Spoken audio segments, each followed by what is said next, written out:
Hey everybody, let's give another try to one of these vlogs. A surprising amount of you asked to see a shop tour. It's not that big or that great, but okay, we'll give it a shot. Not gonna take very long, so let's go. Basically, this is it. And I'll just do a quick little walk around. Got my David Demoyes table. Absolutely love this table. Haven't been able to use it as much as I want to, but it'll come. And when it does, it'll be very handy. So over here is my biggest mess, I would say. This is where all my storage is. Extra parts, extra things. I use a filing cabinet for my coupon storage. Aluminum and stainless and steel down there, and then just extra junk. And in the bottom one, got a little air conditioner to keep it a little bit nicer in here in the summertime and fall and all. And it does have a heater too, but it doesn't work that great. Back behind all this stuff, I've got a couple TIG welders back there that I use for classes and different things, just for different options. I have my rarely used MIG welder, but it's handy to have when you need it.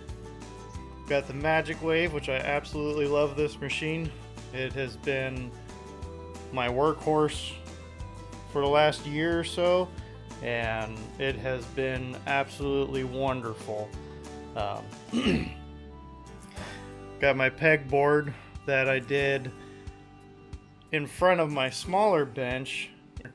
I did this because I worked at a shop and I really liked having the pegboard right in front of my bench to be able to put my tools where I needed them and just have them like right where I can grasp them and all. And it was really nice, and I thought, you know, when I get my shop set up at home, I'm gonna do this too, just to try to copy it a little bit. So I did, and it's been nice. I like it so far. It's just kind of a catch-all right now for most of my things, my hoods, and I got my drill gun and ice pick and different things along those lines.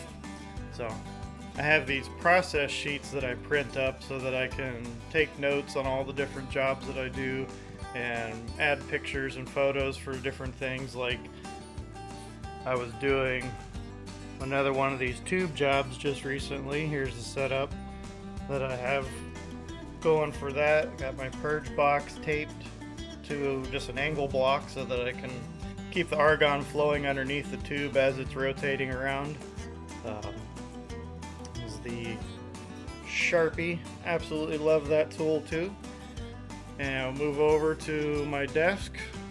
This is where the welding podcast, the Welding Tips and Tricks podcast, is recorded, at least on my end, and edited and everything like that. So always have coffee, have a cigar if I got time. Don't ask me about the computer. I have no idea. I got it on a Black Friday sale this past year, and it's been really great to have. My laptop was pretty much dying, so definitely needed an upgrade, and that was a major one for me. Looking up a little bit, got another pegboard that we put up here. Got the TIG Skeeto looking over me at all times. Nice piece of artwork that I got from Jason Hurst. And if you look up a little bit, there's another piece of artwork from Wes Mishler. I won that from the junk thing they did with Arc Zone many years ago, and that was really cool. And those are my toolboxes that are just full of tools. And right now, my rod storage, I've got a lot more down in the basement, but currently it's all like this.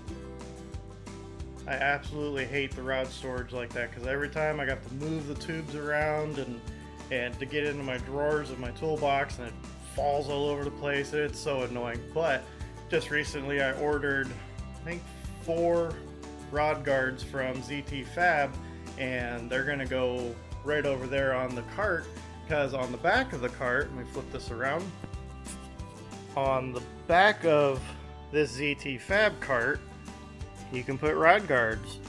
So all of this mess is going to be on the back of my cart, and I'm really looking forward to that.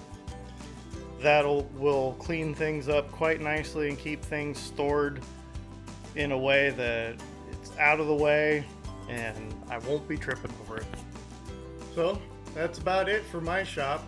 I think the biggest takeaway you could do with this vlog is don't let the size of the space dictate the quality of work that you can do in your own personal shop. You don't need to have a massive shop to be able to do really good quality work.